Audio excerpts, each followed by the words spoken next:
Welcome back, Tiger fans, to Rockin' Radio's football podcast. I'm Nate Edwards. That's Nathan Hurst. This is Before the Box Score, your post black and gold game edition. Spring football's done. Next thing on the plate is spring portal, April 15th and May 1st. So we've got some time before then, but this is why Drink does what he does. The spring game is done. He's evaluated his team, and now they just sit back and tamper. I'm sorry, recruit the portal. That's what he does. We'll talk a little bit about what we saw, what we didn't see, questions that we still have, and things that we liked. But Nathan Hurst, how are you doing tonight? Doing all right. I'm slowly recovering my voice from a nasty bug that the Hurst household encountered this past weekend.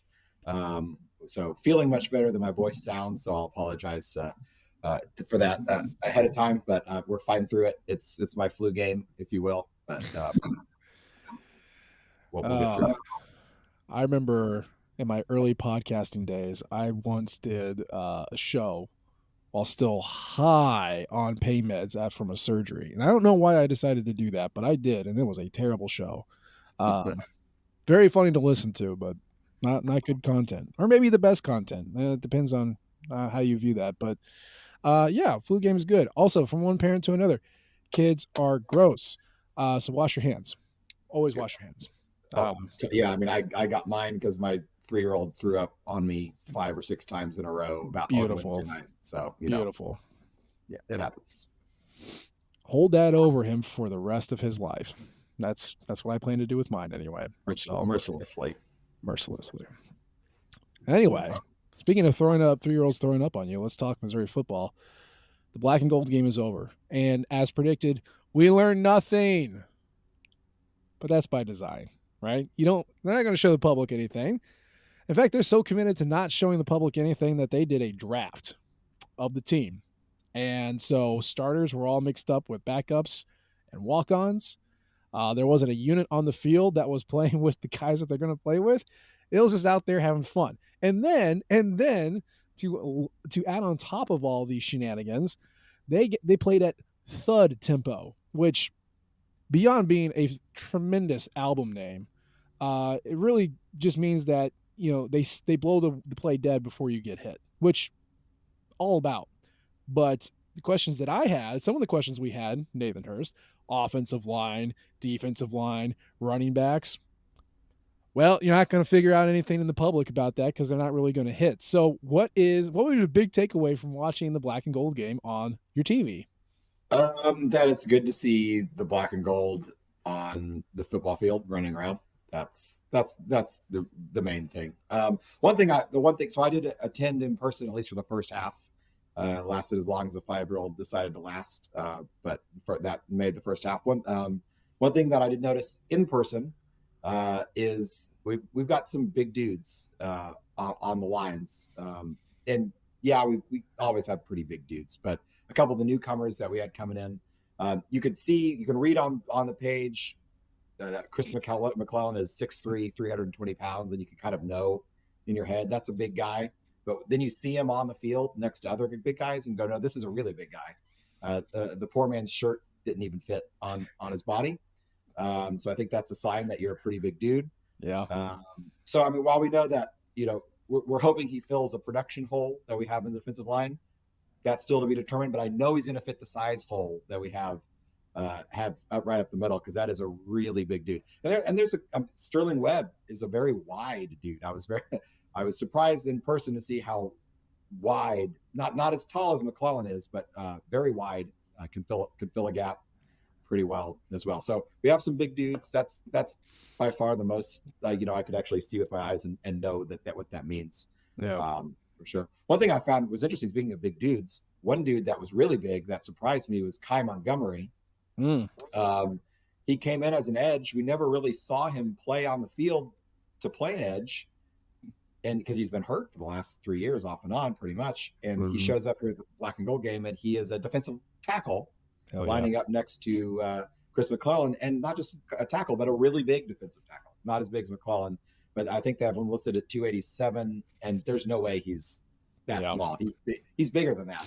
which Yeah. means he's put on at least 50 pounds from when they brought him in out of high school. So good for you, Kai. Hopefully you found a spot that you can find the field on. Um, but yeah, so we have a lot of new faces in the middle of the defense, a lot of big faces. We'll see. It's kind of be determined how good they are, but at least they're big.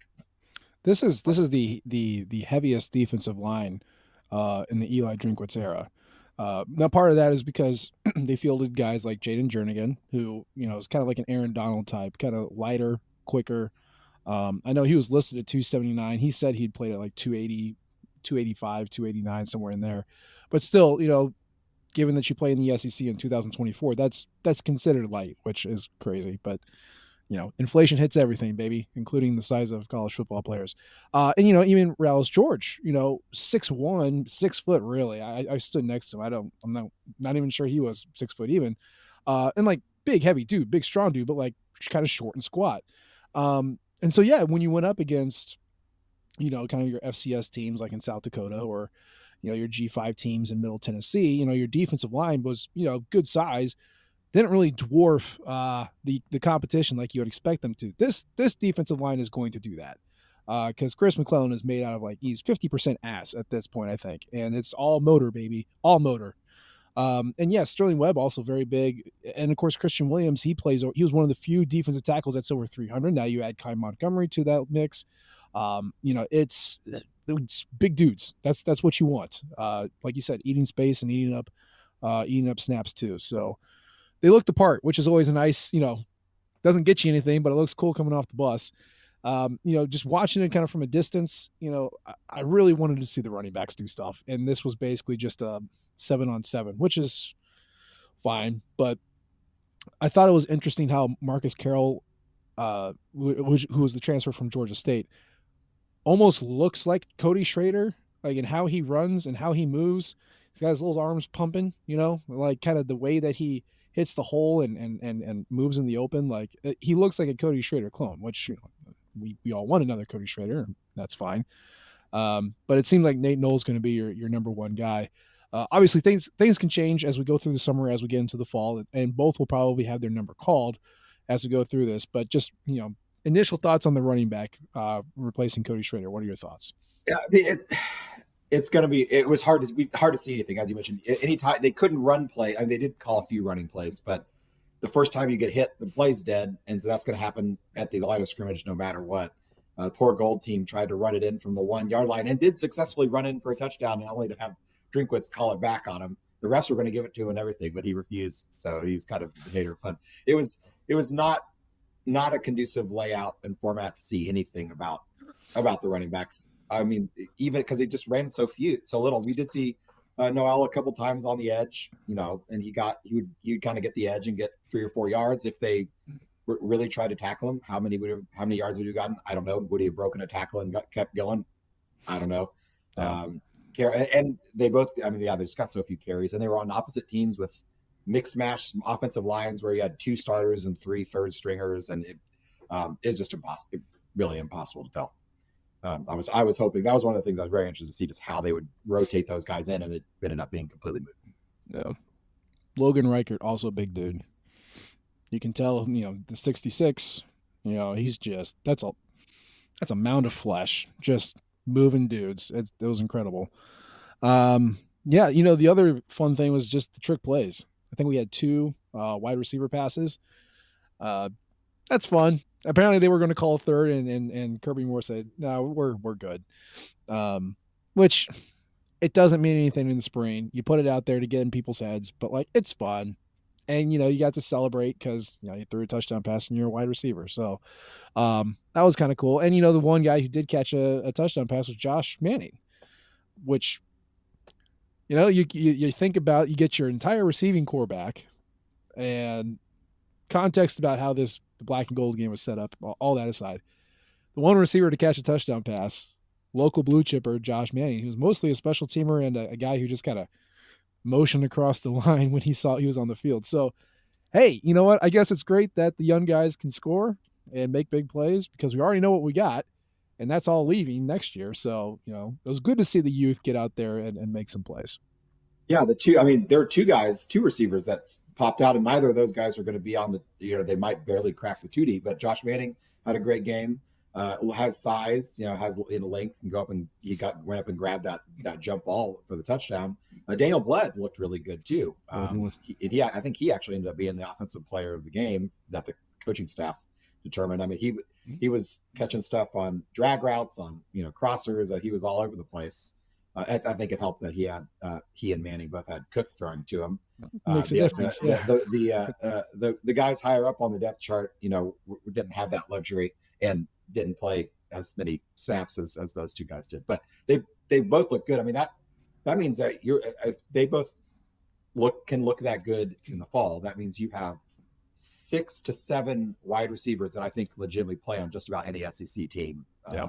Maybe not start, but would get reps. And if you're running 7 deep at the wide receiver position in the SEC, I think you're in pretty good. Because knock on wood, injuries can happen to anybody at any time, and so even more than one injury can happen. So if you've got backups and backups for your backups that are going to come in and be able to be productive, that's huge. That's huge for sure, especially for an offense like the one that we want to run. That's open. Once you put the ball all over the field, you need guys that can run routes that fill all the holes at all the levels of the field to make it work. And so you just have a bunch of little short slot guys, a bunch of Mookie Coopers, that's not going to work. But if you have a bunch of big guys that can only run down the field, that's not going to work either. So having these guys a bunch of diverse wide receivers can only be a good thing. And like last year was really the first time we saw what I would call a diverse receiving core. Because, to your point, it was a bunch of slot guys, basically since Drinkwitz got here.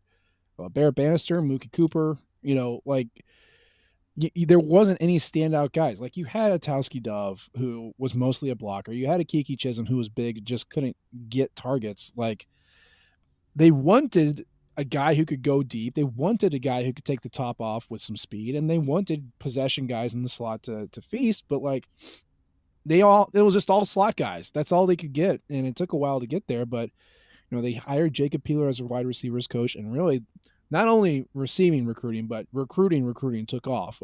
That's kind of Peeler's thing. So it is nice that we finally had a diverse weapon set in the receiving core, and now you have backups to that because Theo Weiss was basically your lone high point jump ball dude last year. His backup was Marquise Johnson, so like. That's not the same skill set, but that he played behind Johnson. And then you had, Mekhi Miller behind Luther Burden and Daniel Blood played back there too. Mookie Cooper is around, but Josh Manning was he sometimes got worked and sometimes didn't. But Josh Manning is going to be your Theo replacement. And James Madison and Courtney Crutchfield, whenever they get on campus, similar style, kind of big flanker types who are going to try and out jump their corners. And then you just got a bunch of other slot guys that can fill in too. So it's nice. And you want those younger guys to show that they can do stuff, even if it's a throwaway spring game where stuff doesn't matter. So that was very good to see. Yeah, one guy you barely touched on there, Marquise Johnson. Another guy that looks big. He's put on a little bit of weight. I think he's hit the weight room a little bit. I mean, he's never going to be a really big guy, but he's put on a little muscle. It looked like just seeing him in person for the first time in 4 months. And he was running the full route tree at the spring game, something that he did not do last year. Maybe because he didn't need to, maybe because he didn't have full grasp of the playbook yet. I don't know. But he had the one skill set last year, which is run really fast, really far down the field, and then catch the ball when it's thrown to you. And he did that really well. But if he can incorporate, some of the other routes, the stops, the digs, the crossers, that's going to make, when he lines up on the outside or in the slot or wherever, it's going to make the defender who's across from him have to think a little bit more about what this guy is going to do. That makes that deep ball that much more effective, because if you can get a little stutter, the guy would have to honor that and worry about guarding it, or that's an easy 10-yard pass. If he can run a bunch more different routes, and that's going to make him that much more dangerous. No, I mean, you can go very far in college by just running an effective 9 route. Ask Emmanuel Hall. But if you can turn that into, something different, Jerry Rice, he was maybe not the fastest, the biggest, the strongest, but like he ran routes really well. People always said, I mean, that dude hides what he's going to do. Probably the best of any receiver, certainly during his era, maybe of all time. That's debatable and whatever. That's not the show. But even, Randy Moss, he was more physical than most of the corners around him, but he also hid what he was going to do really, really well. So you did not know if he was going to, light your socks on fire as he went right past you, or then immediately stop, pivot, and take a, 10, 15 yard, hitch route, and then start running past you. So like building that skill set, if you want to be good in college, run the 9 and just run it forever. If you want to be good in the NFL, to your point, be able to mix it up, do a lot of different things. And Marquise Johnson certainly has the speed. Now let's develop everything else, and that's pretty cool. Um, Other than that, that was kind of the offensive side. On defense, again, benefit of the thud tempo because all they had to do is get a hand on them, and they were basically done. Interceptions. I know that we didn't have a full complement of quarterbacks. There's really only one guy we trust right now. But newcomers Flag and Pride got some interceptions and some pretty impressive ones. And of course, you look at the score of the black and gold game, 10-9. Definitely the defense is ahead of the offense, which is typical of college football, especially at this time. But it was nice to see interceptions. Even though our defense was really good last year, they weren't the best at turning them over, especially with picks. And it was refreshing to see that. I'll just leave that there. Yeah, and the one that Pride made was Mhm. happened right in front of me from where I was sitting in the stands. That was Nice. a great athletic, very athletic play that he made. Is that a throw that Cook makes in a real game? Probably not. I mean, it's a practice game. Those are kind of the kind of throws you kind of honestly you want an entrenched starter to make and just test and see what can I do. How far can I throw this? Can I fit this in this window? This is the time to experiment for a guy like that right now, where he's not worried about losing his job to someone else. He can just play around with it and see. Also, he was throwing that wind was brutal. It was very strong, and he was throwing right into it. So on a different day, it's never the wind. It's never that windy in the fall at Fro. So on a different day, that ball probably goes about three more yards. And I think it Johnson that receiver was on that play. He catches it, and it might even be a touchdown at that point. So I'm not concerned at all. But from the pick from Cook's point, it was just more just a really awesome play by Pride. Yeah. You want to see that because you're losing 2 NFL corners. Not the easiest thing to replace, even for the bluest of blue bloods. You're just not, you never know. So Pride came back to his home state. Well, the local school is what we'll call it. But that's kind of what he was looking for. He was underutilized at Clemson, which is it's a smart move to go there. They've won national titles. They put out great receivers and corners. Maybe not recently, but the pedigree's there, and he just couldn't.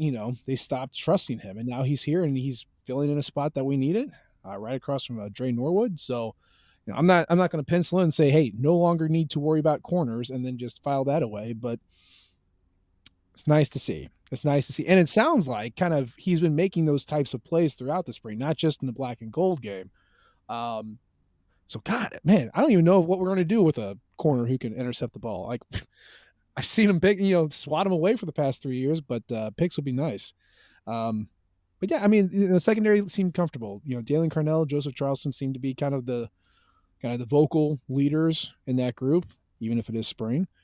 How do you feel about the secondary, even though we just kind of saw a crummy 7-on-7 for a couple Yeah, hours? it was really hard. It was another thing that's kind of hard to judge on the whole. I mean, half of them are playing on one team and they're going against Brett Brown, who, God Yeah. bless him, actually looked better than I expected him to look. He made a couple nice throws on the run, but that's not the type of competition that you're going to be facing most of the year. And they're just not. They weren't playing in any kind of cohesive group where that Charleston and whoever wins the other free safety or the other safety spot, and then the two corners are able to communicate. It's a hodgepodge of guys that are coming in and out. So very hard to judge. No one got burned. Even the touchdown to Josh Manning was a contested play that Manning went up and brought down. Would that have been a different story if Cook had Weiss and Burden throw to? Hard to say. Maybe Yeah. not. So it's just really hard to say. But yeah, no, there were no massive coverage busts where someone was just running wide open down the field. So I think in this kind of format, that's about all you can hope for. Yeah. And you know what? No one got hurt.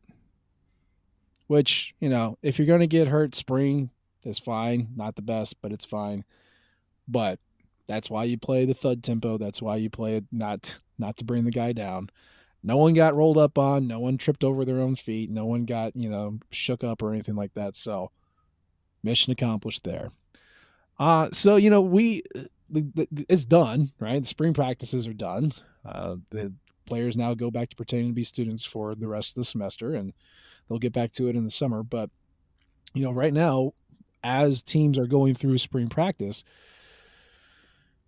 rosters are going to be shook out. Depth charts are going to be shook out. People are going to realize kind of where they stand, at least in the spring. So once that portal opens back up in April, we got a brand new crop of guys that you can pick from.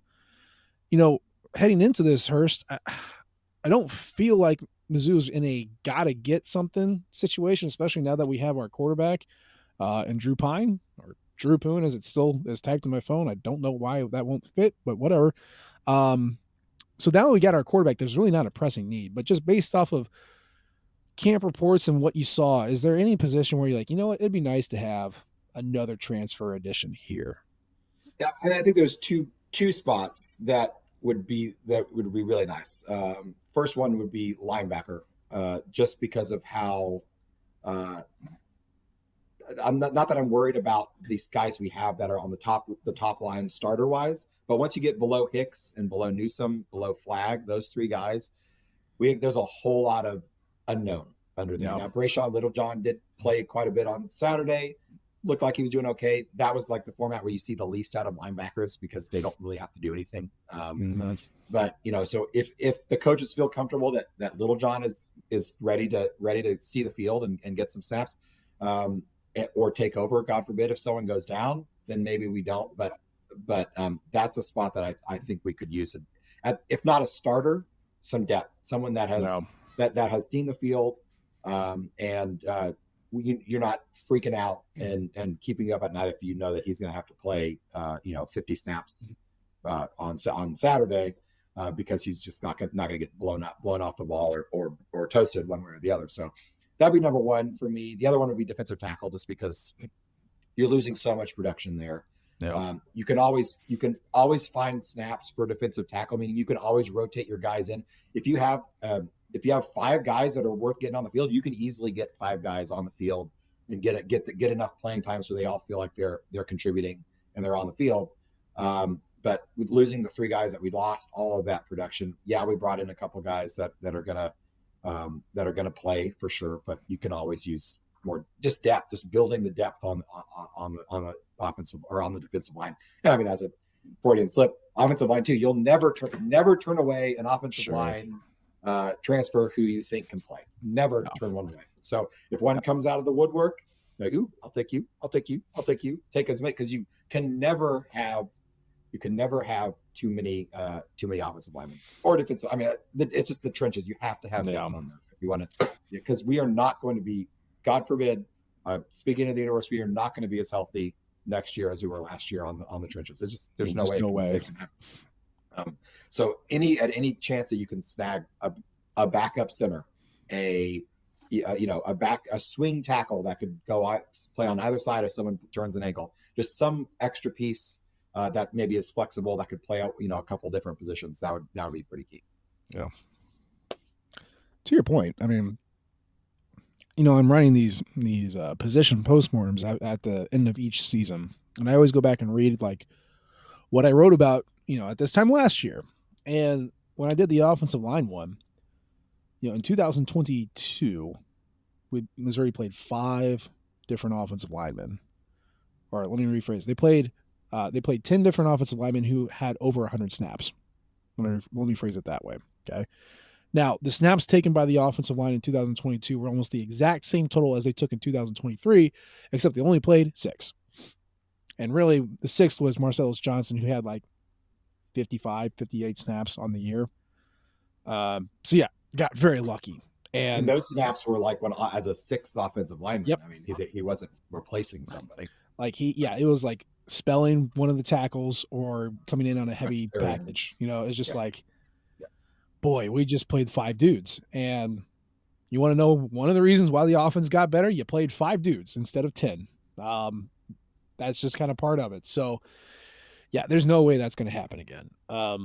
And yeah, we say it. I think we said it at every show, but like it's so rare that you get an offensive lineman of starting caliber just going into the portal, because like it's hard enough to get those jobs at the team you're already at, let alone trying to go and do it somewhere else. More often than not, the ones that are starting caliber are coming up from the FCS or like maybe a G5 or some like trying to move up a level. And then there comes the unknown of, well, they did it there, can they do it here? So it's never feels good. So again, getting Caden Green was a coup. That's one of the biggest wins that you could possibly get in this portal season that started in winter anyway. He's a unicorn, really a unicorn beyond He a is. coup. Don't see guys starting at a blue blood college football program and have a lockdown starting spot. You don't see those guys going to the portal. Just don't. They had it figured out, or everyone thought he had it figured out, and here he is. So yeah, you always get an offensive lineman. As far as the linebackers, that is an interesting point. There's so often I kind of discount our linebackers, or at least the past couple of years I have, because of the system that they get deployed in. Like, well, you're only playing two, but we saw last year, one of them can go down, and then what? And even last year, two can go down as Tyron Hopper missed the last couple of games of the year, and it's like, well, crap, what do we have? And we got lucky that Tristan Newsom, JUCO transfer, was ready to go. And oh, by the way, one of the most disruptive linebackers we had on our roster the entire time. What? So I mean, that worked out really well, but there's so often I'm like, we can wait on linebacker, or we can wait for the young guys to step up. And it's like, well, you kind of need four ready to go. I was really hoping to see more of Brian Huff.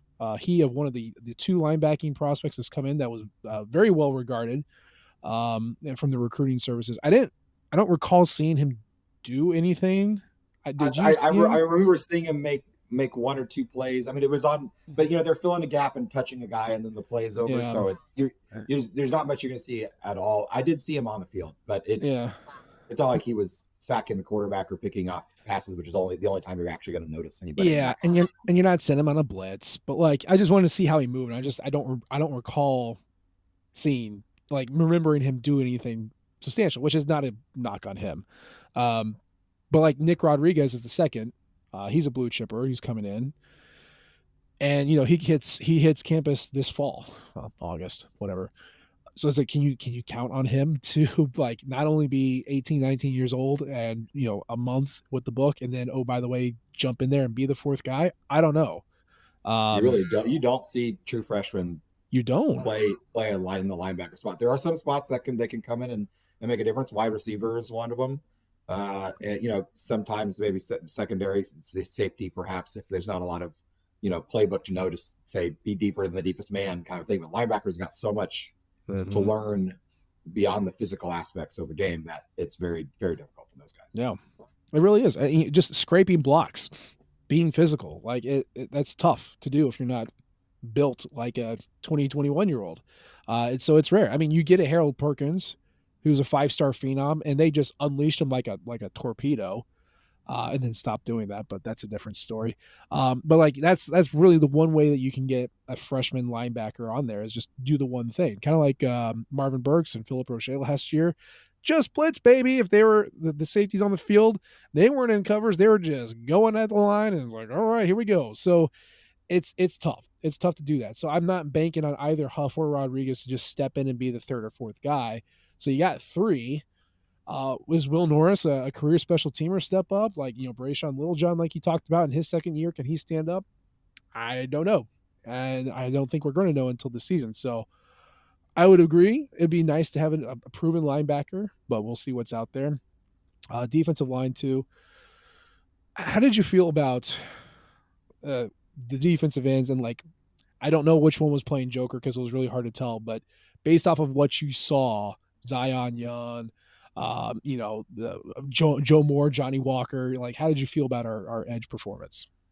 Once again, really hard to say in this kind of thing. Darius Smith looked good. He had a couple flash plays rushing the passer. One where he got a sack, and really, if it was live action, he would have, and he was didn't want to get kicked off the team by strafing Cook's arm while he was throwing it. Would have been a strip sack and might probably taken the other way. That was early on in the game. Then he had another pressure that could have easily been turned into a sack if he was able to actually dive and make a tackle as well. So I thought he's the one that popped out of all those guys. But as far as looking for the Joker position, what I was looking for, just based on what we had been told that this position would be, is whoever was the end on the boundary side, so the closest to the sideline.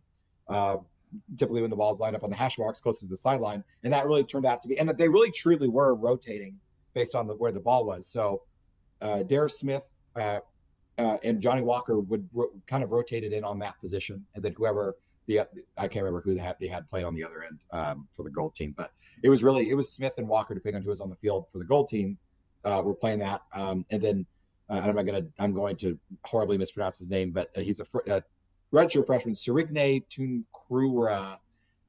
He was Isn't it like Serene Tunkara? Serene, yeah. I apologize, buddy. I'll learn your name. That's a tough one. He was for the black team. He really was the guy on the black team, which was I was interesting that he played a lot of. And that might have just been the way that the draw fell. But the guy lining up closest to the sideline, they were. I found it was interesting because they were alternating pretty regularly between the two. You stand up, kind of 2-point stance where you're on your feet, and then getting down, hand in the dirt. It was kind of 50-50 as far as, and that I'm sure it probably depended on the down, the distance, the defensive call. Yeah. But I thought it was interesting because I myself, knowing very little, could tell differences or could tell what caused them to do that. But I think that is interesting because that didn't change necessarily. They could be down on a 3-point stance, but still hop up and not rush they're not going to be going. They could be playing the edge or dropping back and pass, or they could be on the 2-point stance and be going to rush the passer too. So it really kind of is a change up and a mix up to maybe getting the tackle's head a little bit to decide who he's supposed to be blocking in that play. No. So yeah, I mean, it looked like Walker and Smith, which is kind of what we heard out of practice as far as those two guys probably going to be the lead role on that position. Joe Moore played a lot for the black team. He was cut more on the field side, just kind of as a passer, rushing the passer. But Zion Young, he was kind of one of those guys I just didn't really notice him on the field. He was out there. I didn't notice that he did anything one way or another. No. Yeah, would we take a really good defensive end? Absolutely. Is it someone that we need to devote a ton of NIL capital and recruiting time to try and bring in another one? Probably not. I think there are other holes that could be filled. Use those resources in different ways. But you're not going to turn down a stud defensive end if you got one, especially with Williams Nwaneri coming in as well. I mean, we've got guys that are gonna find the field. There's just it's a numbers thing. You're gonna throw numbers at it. You brought in 2 edge rushers. You have 3 coming back with playing experience, and then you have like 5 others between Nwaneri, Elias Williams, Jakai Lane, Serene Tunkara. There's enough there that one can stand out. One can come up and be part of a 4-man rotation. You just like they did, in 22, and they did, for the defensive line as a whole, and then 23 for the edge. You just throw numbers at it, see what happens. You throw enough Power 5 caliber guys at a problem, they're gonna fix it. So I'm not worried about that yet. I saw a couple people kind of go, well, nothing really stood out, which I think is kind of just part of the design, but also they've addressed it. And I'm with you. I don't think there needs to be a further investment in the edge unless they see something or know something that we don't know. So yeah, it was interesting. He just didn't. It's tough to learn anything. It's cool to see Jeremy Macklin get interviewed. I know you were at the game. I don't know if you saw him walking around. No. Yeah, but he's head coach at Kirkwood High School, his alma mater. So obviously he's plugged in. He knows a lot about what's happening here. I'm sure he's vocal about a lot of Mizzou stuff with his kids, or I hope he is, or I hope he's pushing them in the right direction. How about that? But it's nice to have a Mizzou guy at a Missouri school.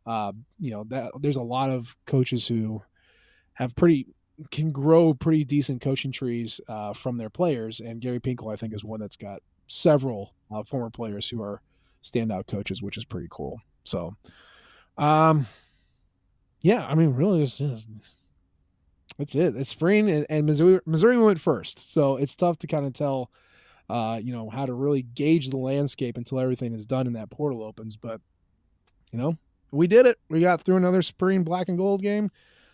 Team's intact, looks good, and now we wait until the portal, and then we wait until fall camp. Ugh. So what are you going to do this summer? How do you pass the time between college football seasons?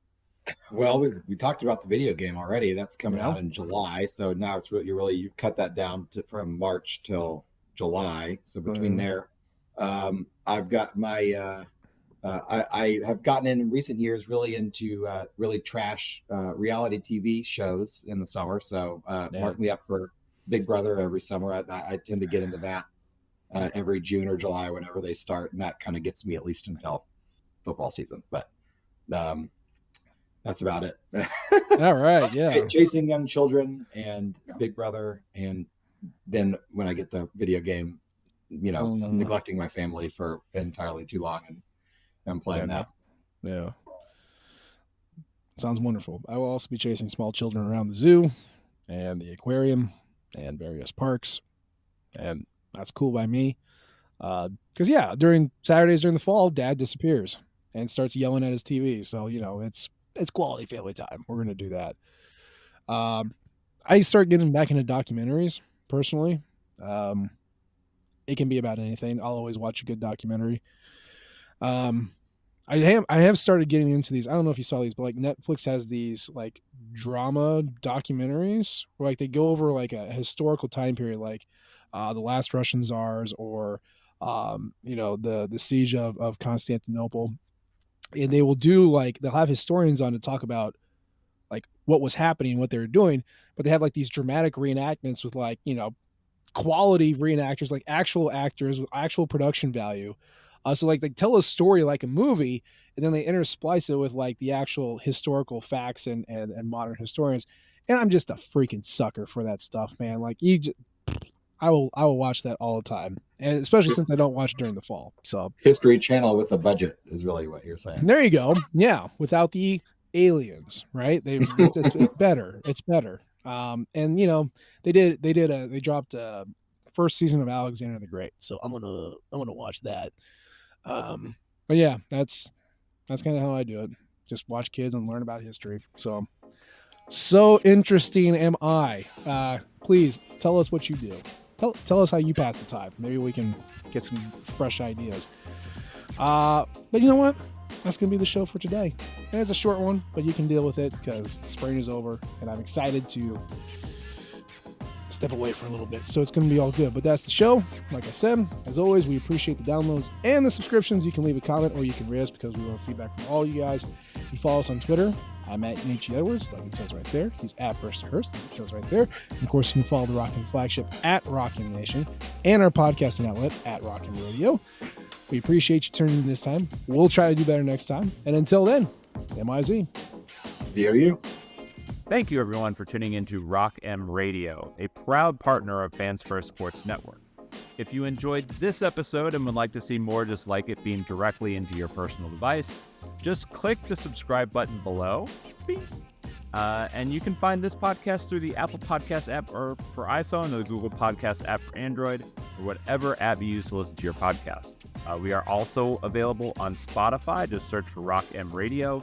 And if you like other sports, Fans First Sports Network is a podcast network that has coverage of all other teams, Major League Baseball, MLS, NFL, whatever you want to listen and read about. It is a great network full of really fantastic podcasts. So look them up and subscribe to any and all of those podcasts. Rock M Radio will be back with more episodes coming soon. Thanks.